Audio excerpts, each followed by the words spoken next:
I don't find you since. How you doing? I'm fine. Come on for your body now.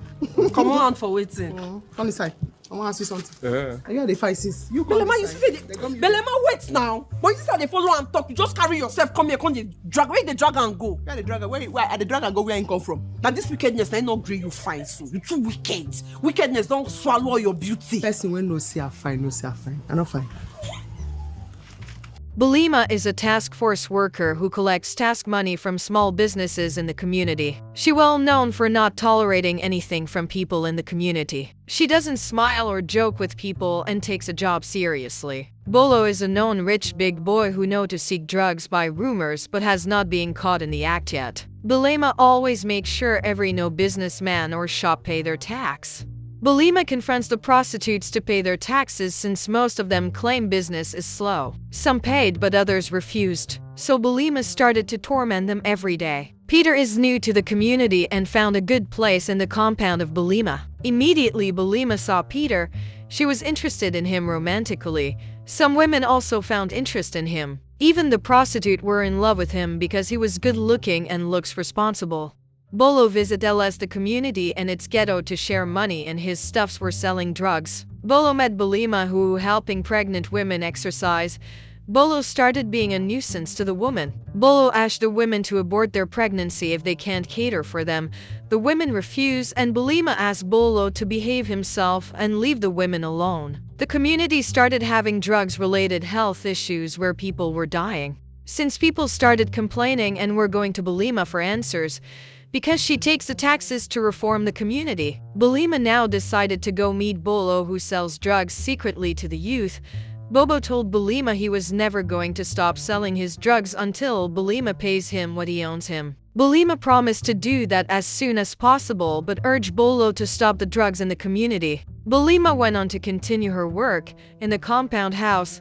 Buma flirting with Peter. She was making her intentions known to Peter but he was not interested yet. One of the prostitute called Tina was interested in Peter since they both know each other prior to meeting in the community, but Buma immediately was not allowing that connection happened because Tina is a prostitute and she told Peter about it. The compound house and other youth leaders decided to have meeting to see the way forward regarding the drug abuse in the community. They asked Buma what the funds has being used for since she is the task collector. Buma said the coordinators have not said anything to her yet. Until then she will communicate to them. The youth leader planned to bring in police task force to arrest anyone selling drugs. Few weeks after the meeting, police force were in the community. The police force arrested some of the tax collectors and it was revealed that they were not really government officers. This news got to some of the prostitutes and they were happy the police is doing their work well. Buma was the actual government task force in that community and as her other colleagues were arrested, she was scared for her life. Bolo was unable to seek his drugs due to police force presence.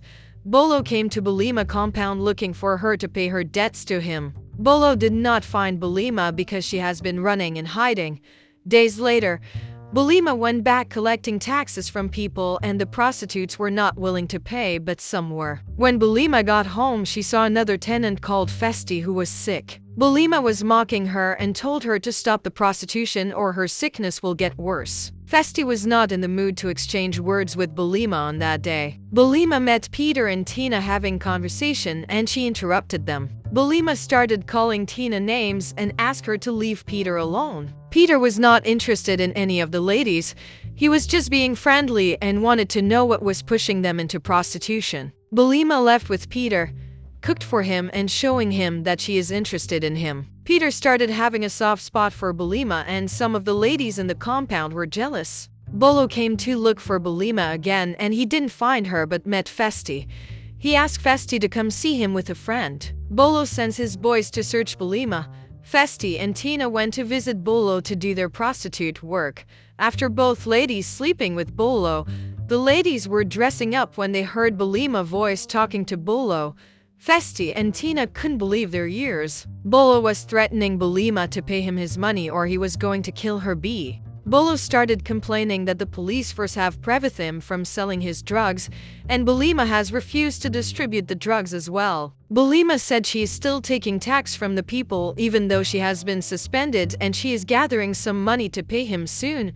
Tina and Festi heard everything and were shocked that Buma was aware of their drug addiction problems in the community. Buma begs Bolo for some time to make the payment.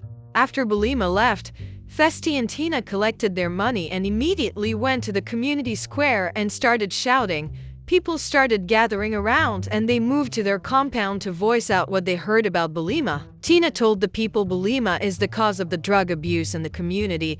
She and Bolo collaborated to sell the drugs. Buma is aware of everything. Festi told them that Buma has been suspended as a tax collector in the community but continues to collect their money. As they were talking, some of the youth caught Buma and asked her to confess before they burn her alive. Buma was scared and started confessing. She said her Don has autism. Her son is in the hospital and doctors demand thousands of naira to cater for him. She doesn't have the money, so she went to borrow the money from Bolo. And she exchanged that deal with Bolo is for Bolo to sell his drugs.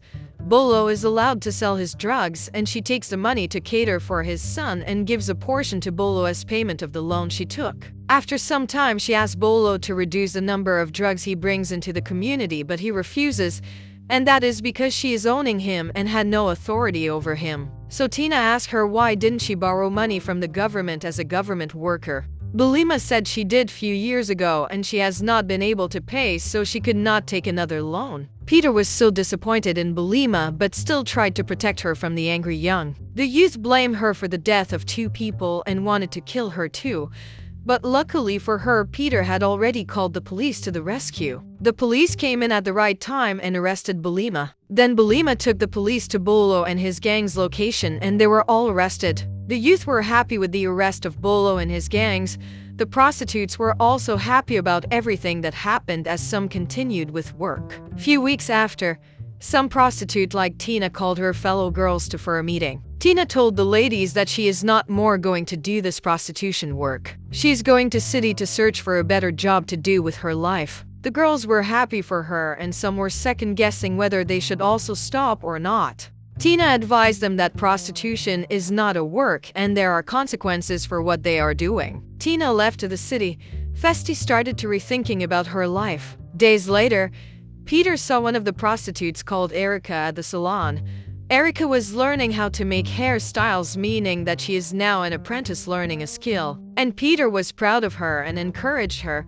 Peter also invited him to his house for refreshments over this new journey she has taken. Peter said it's good the community is healing from everything that has happened to the youth in the last month. Everyone has learnt 1 or 2 lessons from it. He is also going to be specking with some of the women who are still in the prostitution to change. And as for Erica, she has done a good job with the new life change decisions she has taken. Buma and Bolo are serving terms in prison, but he visits her autism son once in a while. The community was finally healed from rotten bad behavior.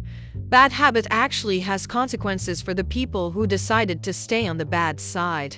Thanks for watching this recap. This channel brings you the best Nollywood movies. We save you time and money. Don't forget to subscribe and like our videos for more movie recap. I'm not fine. You're beautiful. Tell her again, I'm not fine. You're beautiful. I'm not fix hair, I'm a natural hair and I look cut too. I'm not fine. You're beautiful. You don't answer. Where would they go? No, you're fine. Hey, they stand up. Before, you put glue for there where it's down top. You got me nyash for there. I don't like that kind of nonsense. I shall go face your work. Go face your work. Other than 30 minutes when you don't sit down here now, you don't close the leg, but it don't pinch you. Go face your work, Asha. Hey, you are the fight, sis. I'm going to punish you. I'm going to punish you.